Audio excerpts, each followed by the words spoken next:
नमस्कार दोस्तों, मैं मुकुल शर्मा स्वागत करता हूं आपका धुरीना के इस ऑनलाइन यूट्यूब प्लेटफॉर्म पर।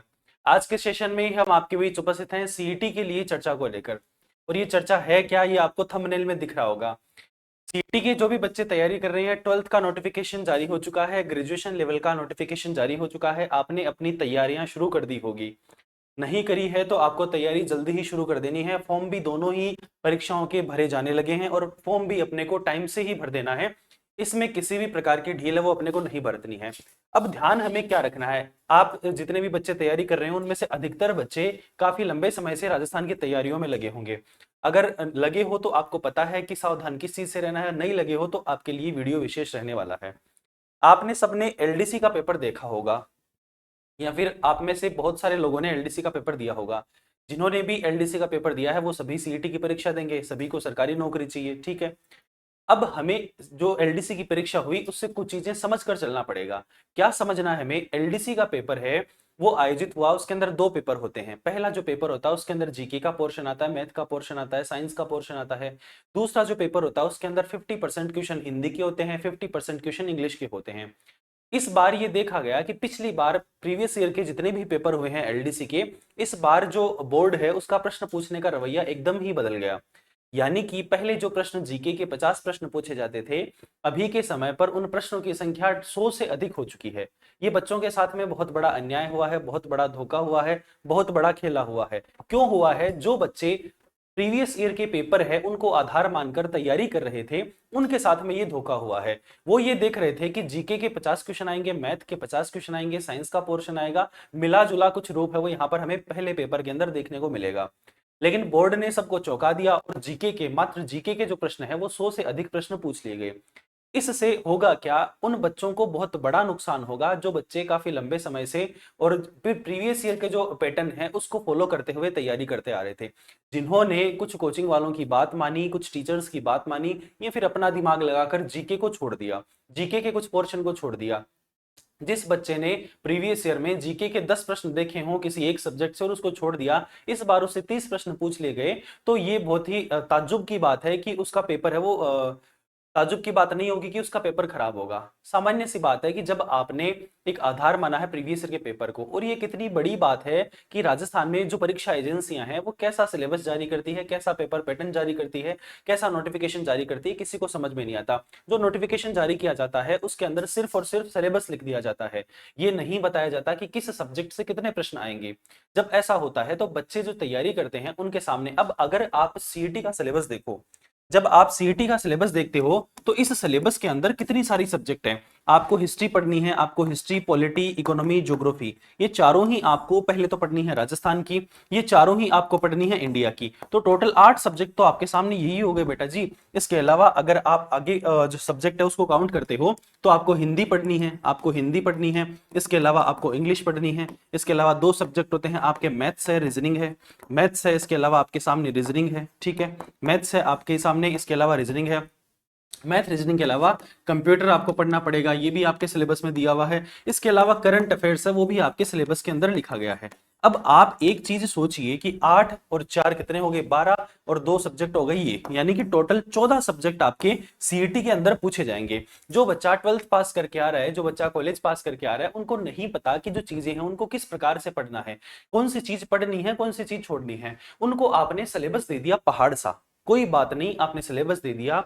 भाई ये मानते हैं कि आप ये जो एक बच्चा तैयारी करने वाला है उससे ये डिमांड कर सकते हो कि इसको इतनी चीजें तो कम से कम आनी ही चाहिए पात्रता परीक्षा के लिए, कोई दिक्कत नहीं है। लेकिन फिर आपने इसके अंदर 40% कर दिया, आपने इसके अंदर 40% वो कर दिया, ठीक है, जो न्यूनतम उत्तीर्णांक है वो। इसके अलावा आपने इसके अंदर माइनस मार्किंग कर दी, नेगेटिव मार्किंग कर दी। पूरे भारत की कोई सी भी ऐसी एग्जाम नहीं है जिसके अंदर पात्रता परीक्षा के अंदर नेगेटिव मार्किंग हो। राजस्थान के अंदर ऐसा ऐतिहासिक घटना वो पहली बार होने जा रही है कि पात्रता परीक्षा के अंदर भी, पात्रता क्या होती है कि 10 लाख बच्चे हैं, उनमें से कितने बच्चे अगली एग्जाम देने के लिए पात्र हैं, वहां पर आप नेगेटिव मार्किंग कैसे कर सकते हो।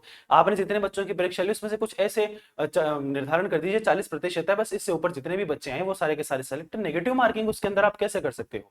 ठीक है। तो ये तो कोई भी तुक है वो नहीं बनता है। पहली गलती तो सबसे बड़ी ये रहती है कि जब आप नोटिफिकेशन जारी करते हो, उस नोटिफिकेशन के अंदर ये नहीं बताते हमें कि इस सिलेबस में जो सब्जेक्ट दी गई है, हमने छोटे छोटे जो बच्चे हैं उनके ऊपर अत्याचार तो कर दिया, 14 सब्जेक्ट तो हमने दे दिए, लेकिन इनमें से कौन सी सब्जेक्ट के कितने प्रश्न पूछे जाएंगे ये भी हम आपको नहीं बता रहे हैं। बहुत बड़ी गलत बात है ये बोर्ड की, ठीक है। ये हमें समझकर चलना है। दूसरी चीज, हमें सबक क्या लेना है, सीईटी की अब तैयारी कैसे करनी है हमें। सबसे पहले मैं आपको बता दूं, मैंने पहले भी वीडियोस बनाए हैं, मैं कभी ये नहीं बोलता कि आपको ये सब्जेक्ट छोड़कर चले जाने हैं या फिर इस सब्जेक्ट पर आपको ज्यादा जोर देना है। एक चीज हमेशा ध्यान रखिए कि बोर्ड है, सरकार है, वो कभी भी पलट सकती है।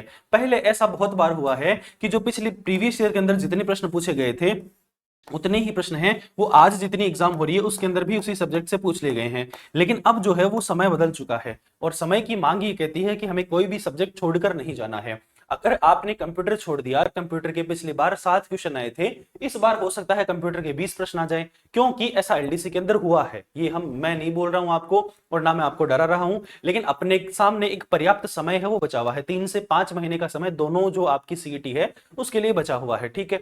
तो अपने को किसी भी सब्जेक्ट को छोड़कर नहीं जाना है। जो भी कोचिंग वाले या फिर जो भी आपके बड़े भाई हैं आपको ये बताते हैं कि सिर्फ हिंदी इंग्लिश पढ़ लीजिए, मैथ रीजनिंग पढ़ लीजिए, एक सब्जेक्ट वो मैंने यहाँ पर नहीं लिखी है साइंस, भाई साइंस की भी बहुत हाई पे वो बनी हुई है, 15 सब्जेक्ट टोटल आपके यहाँ पर पूछे जाते हैं। तो ये जो 15 सब्जेक्ट है इसके अंदर ये जो साइंस है, मैथ रीजनिंग है, हिंदी इंग्लिश है, ये आप पढ़ लीजिए, आपका सीईटी क्लियर हो जाएगा। ऐसा वो बोलते हैं प्रीवियस ईयर के आधार पर। और ऐसा ही आलोक राज जी भी बोलते हैं जो कि माननीय आरएसएसबी के अध्यक्ष हैं, ठीक है। वो ऐसा बोलते हैं कि आपको अगर आधार देखना है कि कितने प्रश्न पूछे जाएंगे तो आप प्रीवियस ईयर के पेपर उठा लीजिए, वहां पर जितने प्रश्न पूछे जा रहे हैं वही प्रश्न आपके अब की बार भी पूछे जाएंगे। लेकिन ऐसा एलडीसी के अंदर नहीं हुआ, एलडीसी के अंदर ऐसा नहीं हुआ। तो ऐसा ही जो कारनामा है वो सीईटी के अंदर भी हो सकता है। हो सकता है कि पिछली बार कंप्यूटर के 10 प्रश्न पूछे गए थे तो इस बार भी 10 ही पूछ लिए जाएं, लेकिन इसके भी चांस हैं कि 10 प्रश्न पिछली बार कंप्यूटर के पूछे गए थे, इस बार 20 प्रश्न पूछ लिए जाएं। जीके के जो पोर्शन के पिछली बार 50 प्रश्न पूछे गए थे 150 के अंदर से, इस बार हो सकता है कि वो 100 पूछ लिए जाए, कुछ भी नहीं पता। इसलिए अपने को इतना थोड़ा सा मानसिक संतुलन अपना बना के रखना है, हमें भ्रमित नहीं होना है। जो भी वीडियो आपके सामने आते हैं, जो भी मास्टर आपको बोलता है कि आप सिर्फ और सिर्फ 4 सब्जेक्ट पढ़ लीजिए आपका सीईटी क्लियर हो जाएगा, नहीं होगा भाई साहब। मान लीजिए कि आपने Hindi English math reasoning science वो आप पढ़कर चले गए, इनके प्रीवियस ईयर के अंदर 40 प्रश्न है वो आए हुए हैं कुल मिलाकर सभी सब्जेक्ट से, या फिर 50 प्रश्न है वो आए हुए हैं, ठीक है। अब इस बार आपको जो 10+2 वाली सीईटी इसमें कितने प्रश्न सही करने हैं, 40% यानी कि 48 प्रश्न। आपने 50 प्रश्न का मैटर है ये 500 सब्जेक्ट आपने एकदम कंठस्थ कर ली, फिर भी आप 48 प्रश्न सही नहीं कर पाओगे। कंपटीशन है ये, स्कूल का पेपर नहीं है। तो आप अगर 50 की तैयारी करके जाओ तो आपके 40 प्रश्न वो बहुत अच्छी तैयारी करने के ऊपर 40 प्रश्न आपके सही होने वाले हैं। तो सीईटी तो आपका फिर भी यहां पर नहीं निकलने वाला है। आप जीके से किसी भी प्रकार से पीछा है वो नहीं छुड़वा सकते, एकदम अच्छे से अपने को जीके है वो करते हुए चलना है। इस वीडियो को बनाने का मेन मकसद यही है कि अपने को किसी भी सब्जेक्ट को छोड़ना नहीं है। दूसरी चीज, हमें सतर्क हो जाना है कि प्रीवियस ईयर के जो पेपर आए हैं उनको आधार मानना है हमें, लेकिन फिर भी आश्रित नहीं होना है, मानसिक रूप से इतना एक्टिव रहना है, हमें आशक्त नहीं होना इन चीजों के प्रति कि जितने प्रश्न पिछली बार आ गए, 10 प्रश्न कंप्यूटर से आ गए तो इस बार भी उतने ही आएंगे, ऐसा नहीं होने वाला है। हो सकता है ज्यादा प्रश्न आ जाए, हो सकता है उतने ही आए, तो एक चांस हमें लेकर चलना है। पहली बड़ी चीज तो ये है कि बोर्ड को कम से कम ये बताना चाहिए कि इस सिलेबस में से, क्योंकि ये पात्रता परीक्षा है, ठीक है, बड़ी एग्जाम में आप नहीं बताते हो, आरएस एग्जाम में नहीं बताया जाता, कोई दिक्कत नहीं है, कंपटीशन एग्जाम है वो, उसके द्वारा आप नौकरी लग रहे हो। लेकिन जब आप पात्रता परीक्षा ले रहे हो तो आपका ये फायदा बनता है, आपका ये फर्ज बनता है कि आप जब सिलेबस जारी कर रहे हो तो किस सब्जेक्ट के कितने प्रश्न आएंगे ये आप हमें वहां पर बताओ। ऐसा नहीं बताया जा रहा है तो फिर हमें खुद से ही अलर्ट होना पड़ेगा। देखो, सरकार को हम नहीं बोल सकते कुछ भी, हम बोर्ड को नहीं बोल सकते, कितनी ही आवाजें हैं वो आज तक बच्चे हैं वो उठा चुके हैं। इसके पहले भी जैसे आरएस की परीक्षा होती है, आरएस में पिछली बार प्री होने के बाद मेंस के लिए मात्र और मात्र 2.5 महीने दिए गए, सारे बच्चे तैयारी करने वाले और जो कॉमर्स कॉलेज है वहां पर जाकर बैठ गए, यूनिवर्सिटी के अंदर और जाकर बैठ गए। 2 महीने 2.5 महीने तक वो धरना देते रहे, अनशन पर भी लड़के बैठे रहे, लेकिन फिर भी बीजेपी गवर्नमेंट ने कुछ भी नहीं सुना और 2.5 महीने बाद ही आपकी आरएस मेंस की परीक्षा है वो आयोजित करवाई गई थी। अपने को किसी भी प्रकार से सड़कों पर नहीं उतरना है, हम आवाज उठा रहे हैं, ऐसा कुछ भी नहीं करना है, कुछ भी नहीं होने वाला है, ठीक है। शांति से अगर आप आवाज उठा रहे हो, कोई ट्विटर पर ट्रेंड चल रहा है उसमें आप भागीदार बन रहे हो, या फिर कुछ ऐसे एक्टिव होने वाले जो कार्य है वो कर सकते हो। आप रोड पर उतरने से कुछ भी ऐसा नहीं होने वाला है।